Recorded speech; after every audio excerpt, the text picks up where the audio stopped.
ஜோதிட நேயர்கள் அனைவருக்கும் வணக்கம். இன்னைக்கு நம்ம சேனல்ல என்ன பார்க்க போறோம் அப்படின்னு பாத்தீங்கன்னா, ஜூன் 21ஆம் தேதியிலிருந்து ஒவ்வொரு ராசி நேயர்களுக்கும் அவங்க வாழ்க்கையில என்ன மாற்றங்கள் நடக்க போகுது, புதிதாக ஏதாவது ஒரு திருப்பங்கள் நடக்க போகிறதா இல்லையா என்பதை நம்ம இந்த வீடியோ முழுமையாக பார்த்து பயன்பெறலாம்.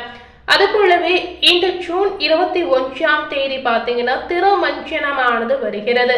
நிறைய பேருக்கு திருமஞ்சனம் அப்படின்னா என்னன்றது தெரிவதற்கான வாய்ப்பே கிடையாதுங்க. சோ திருமஞ்சனம் என்பது என்ன, அது போலவே இன்னைக்கு மிதுனம் ராசி நேயர்களுக்கு ஜூன் 21ஆம் தேதியிலிருந்து என்னென்ன மாற்றங்கள் நடக்க போகிறது அப்படிங்கறத தொடர்ந்து நம்ம பார்க்கலாம். முதல்ல திருமஞ்சனம் அப்படின்னா என்ன அப்படிங்கறத பார்க்கலாம். ஆனி மாத உத்திர நட்சத்திரத்துல நடராஜ மூர்த்திக்கு நடைபெறக்கூடிய சிறப்பு அபிஷேகத்திற்கு தாங்க ஆணி திருமஞ்சனம் அப்படின்னு பெயர் சொல்லி இருக்காங்க. இது ஆணி உத்திர திருவிழாவாக கொண்டாடப்பட்டு வருகிறது. ஆணி மாதத்தில் சிதம்பரத்தில் பாத்தீங்கன்னா 10 நாட்கள் திருவிழா நடைபெறுங்க. ஆணி திருமஞ்சனம் நடைபெறக்கூடிய சமயத்துல 30 கோடி தேவர்களும் நடராஜருக்கு நடைபெறக்கூடிய அபிஷேகத்தை காண சிவனுடைய சன்னதியில் எழுந்தருள்வதாக ஐதீக ரீதியாகவே சொல்லி இருக்காங்க. ஆணி திருமஞ்சனத்தை கண்ணார கண்டு ரசித்தீங்கன்னா அனைத்து விதமான துன்பங்களும் நீங்கி பிறவி பிணியில் இருந்து விடுபடக்கூடிய அற்புதமான வாய்ப்பு கிடைக்குங்க. அது மட்டுமில்லாமல் நீங்க இந்த திருமஞ்சனத்தை கண்ணார பார்க்கும் பொழுது செல்வம் சேர்வம் வாழ்வில் அனைத்து விதமான நலன்களும் உங்களுக்கு தேடி வரும் அப்படின்னு குறிப்பாகவே சொல்லி இருக்காங்க. ஆனந்தமயமான வாழ்வை பெற ஆணி திருமஞ்சன தரிசனத்தை கண்டிப்பா அனைவரும் பார்க்கலாங்க.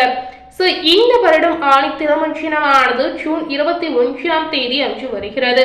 சிவபெருமானை அபிஷேக பிரியர் அப்படின்னு அடியார்கள் சொல்வாங்க. அக்னி ஸ்வரூபமாக விளங்கக்கூடிய சிவபெருமானுக்கு பலவிதமான பொருட்களால் அபிஷேகம் செய்தால் அவருடைய மனம் மகிழும் என்பது நம்பிக்கையாகவே சொல்லி இருக்காங்க. சிவன் கோவில்களில் இருக்கக்கூடிய மூலவரான சிவரூப திருமேனிக்கு நாள்தோறும் பாத்தீங்கன்னா அபிஷேகமானது நடைபெறுங்க. 16 முதல் 32 அபிஷேகங்கள் செய்வாங்க. ஆனா சிவனுக்கு செய்யப்படும் அபிஷேகங்கள் பாத்தீங்கன்னா 24 நிமிடங்கள் மட்டுமே நடத்தப்பட வேண்டும் என்று விதியாகவே சொல்லி இருக்காங்க. அதே சமயம் சிவபெருமானின் ரூபங்களில் ஒன்றான நடராஜ மூர்த்திக்கு வருடத்தில் 6 முறை மட்டுமே அபிஷேகம் நடத்தப்படும். இந்த அபிஷேகங்களை மகா அபிஷேகம் அப்படின்னு சொல்வாங்க. இந்த அபிஷேகங்கள் கிட்டத்தட்ட பாத்தீங்கன்னா 3 மணி நேரம் நடத்தப்படுவதாக சொல்லி இருக்காங்க. இந்த 6 அபிஷேகங்களையும் நம்ம பார்த்து நடராஜரை தரிசித்து வழிபடக்கூடிய நேயர்களுக்கு உங்க வாழ்க்கையில நீங்க என்ன நினைத்தீங்களோ அத்தனை அற்புதங்களும் கிடைக்கும் அப்படின்னு ஐதீக ரீதியாகவே சொல்லி இருக்காங்க. சிதம்பரத்தில் மார்கழி மற்றும் ஆணி மாதங்களில் நடக்கக்கூடிய அபிஷேகத்தின் போது ராஜசபை எனப்படும் ஆயிரங்கால் மண்டபத்துல நடராஜர் எழுந்தருள அவருக்கு சிறப்பு அபிஷேகம் செய்வாங்க. கிட்டத்தட்ட இந்த அபிஷேகத்தை 3 மணி நேரம் செய்வாங்க. சோ இந்த அபிஷேகங்களை பாத்தீங்கன்னா பிரம்ம முகூர்த்த வேளையில செய்வது வழக்கமான ஒரு விஷயங்க. ஏன்னா தேவர்கள் ஈசனை வழிபடக்கூடிய ஒரு அற்புதமான நேரமாக இதனை பார்க்கப்படுகிறது. சோ இந்த அபிஷேகத்தை தரிசிப்பவர்களுக்கு பாவங்கள் அனைத்துமே நீங்கி சிவனுடைய திருவருள் முழுவதுமாக கிடைக்கும் அப்படின்னு முழுமையாகவே சொல்லி இருக்காங்க. வேண்டிய வரங்களை சிவபெருமான் தரணும் அப்படின்னு நினைத்தீங்கன்னா கண்டிப்பா இந்த ஒரு நாளில் நடராஜருக்கு நடக்கக்கூடிய அபிஷேகத்தை நீங்க கண்ணார பார்க்கலாங்க. சிவபெருமானுக்கு நடக்கக்கூடிய அபிஷேகத்தையும் நீங்க பார்க்கலாம். இப்படிப்பட்ட சிறப்பு வாய்ந்த இந்த ஆணி திருமஞ்சனம் ரொம்பவே ஒரு ஸ்பெஷலான நாளாக பார்க்கப்படுகிறது. அன்றைய நாள் முழுவதுமே உத்திர நட்சத்திரம் உள்ளதால் நடராஜர் வழிபாடு ரொம்ப சிறப்பு வாய்ந்தது அப்படின்னு சொல்லி இருக்காங்க. சோ இதுவரை இந்த மாதிரி ஆணி திருமஞ்சனம் நீங்க வழிபாடு செய்யாம இருந்தீங்கன்னா மறக்காம இந்த வருடம் ஒரு முறை நீங்க வழிபட்டு பாருங்க. சோ இதனை தொடர்ந்து மிதுனம் ராசினியர்களுக்கு ஜூன் 21ஆம் தேதியிலிருந்து உங்க வாழ்க்கையில நடக்கக்கூடிய மாற்றங்கள் என்னென்ன அப்படிங்கறத இப்ப நாம முழுமையாக பார்த்து பயன்பெறலாம். பொதுவாகவே மிதுன ராசினியர்கள் எந்த ஒரு சிறிய விஷயத்தையுமே கவனமாக கிரகித்து கொள்ளக்கூடிய தன்மையும் உடைய ஒரு அற்புதமான குணம் படைத்த நபர் அப்படின்னு உங்களை சொல்லிருக்காங்க. இந்த காலகட்டம் எதிர்பார்த்த சில தகவல் வருவதற்கு உங்களுக்கு தாமதம் ஆகலாம். கூட இருப்பவர்களிடம் கவனமாக இருப்பது அது போலவே ரொம்ப முக்கியங்க. ஒரு சில காரியங்களில் பாத்தீங்கன்னா அவசரமாக முடிவு எடுப்பதை நீங்க தவிர்க்கணும். முக்கிய நபர்களின் அறிமுகம் கிடைப்பதுடன் அவர் மூலம் உதவியும் உங்களுக்கு தேடி வரும். வெளியூர் பயணம் செல்லக்கூடிய வாய்ப்புகள் உங்களுக்கு உண்டாகலாம். புதிய ஆர்டர் விஷயமாக தொழில் வியாபாரத்தில் ஈடுபட்டு இருக்கக்கூடிய நேயர்களுக்கு வெளியூர் செல்லக்கூடிய அற்புதமான வாய்ப்பு உங்களுக்கு தேடி வரும். பழைய பாக்கிகள் வசூலிப்பதில் வேகம் அதிகரிக்கும். புதிய கிளைகள் தொடங்க நினைக்கக்கூடிய நேயர்களுக்கு அதற்கான முயற்சியை தள்ளிப்படுவது நல்லதுங்க. உத்தியோகத்தில் இருப்பவர்களுக்கு அலுவலக பீடியாக முக்கிய நபர்களை சந்திக்க வேண்டிய ஒரு சூழ்நிலை கட்டாயம் ஏற்படும். கொடுத்த கடனை திருப்பி வாங்க முயல்வீங்க. குடும்பத்தில் வீண் வாக்குவாதங்கள் ஏற்படலாம்.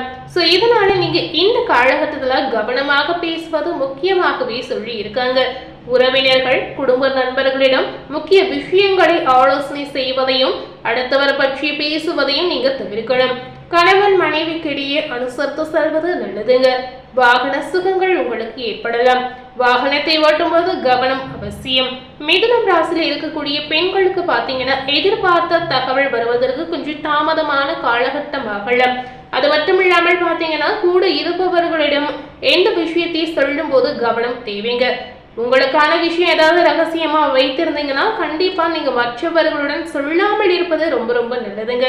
இந்த மாதிரி விஷயங்களை நீங்க கொஞ்சம் பார்த்துக் கொள்ளலாம். அரசியல்வாதிகளுக்கு பணம் சம்பந்தமான விஷயங்கள் சாதகமாக நடந்து முடியலாம். உங்களுடைய பேச்சு திறமையால் பாத்தீங்கன்னா சில காரியங்களை நீங்க சாதித்துக் கொள்வீங்க. உங்களுடைய கருத்துக்களுக்கு மேலிடத்தில் மதிப்பு அதிகரிக்கும். கலைத்துறையில இருக்கக்கூடிய நேயர்களுக்கு அலைச்சல் குறையலாம்.